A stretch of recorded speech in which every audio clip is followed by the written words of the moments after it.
Hello everyone. आज हम पढ़ने वाले हैं टिश्यू कल्चर यानी कि ऊतक संवर्धन के बारे में। ऊतक संवर्धन एक प्रकार का आर्टिफिशियल मेथड है जिससे नए नए प्रकार के पौधों को तैयार किया जाता है। इसमें हम पौधे के टिप को लेते हैं। पौधे के टिप को लेने का मतलब कि जो पौधे का टिप हम किसी भी भाग को ले सकते हैं, लेकिन पौधे के टिप में जो है कि कोशिका विभाजन बहुत तेजी से होता है, इसलिए हम पौधे के टिप से उस टिश्यू को हम लेते हैं। फिर उस टिश्यू को यानी कि उस ऊतक को हम पोषक माध्यम में रखते हैं। पौधे के हम टिप से एक छोटा सा भाग निकालते हैं ऊतक के रूप में, और उसको हम न्यूट्रिएंट मीडियम में रखते हैं।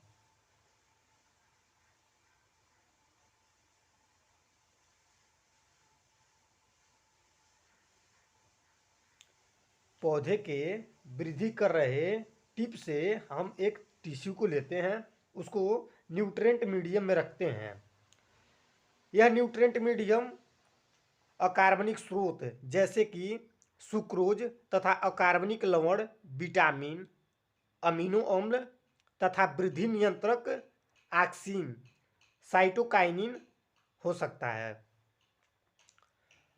लगातार इसमें कोशिका विभाजन होता है।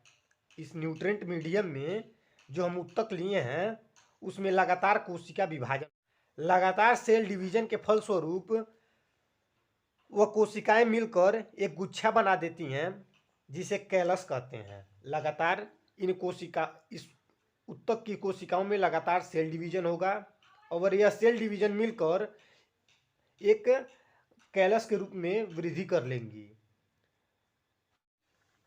फिर इस कैलस को यहाँ से उठाते हैं और इसको हार्मोन मीडियम में रखते हैं।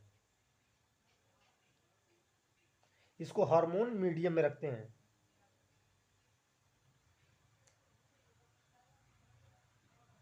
यहाँ पर हम इसको पहले न्यूट्रिएंट मीडियम में रखें, जिसके फलस्वरूप इसमें कोशिका विभाजन होगा। कोशिका विभाजन के फलस्वरूप वह एक कैलस का रूप लिया और उस कैलस को हम हार्मोन मीडियम में उठाकर डाल देते हैं। इस कैलस को हम लेकर और हार्मोन मीडियम में डाल देते हैं, यानी कि स्थानांतरित हार्मोन माध्यम यानी कि मीडियम में रखने के कारण इसमें जो कैलस है उसमें लगातार वृद्धि होता है और वह प्लांटलेट्स के रूप में विकसित होता है। अब इस हम प्लांटलेट्स को, जो हार्मोन मीडियम में जो प्लांटलेट्स बना है उसको हम लेते हैं और मिट्टी में लगा देते हैं।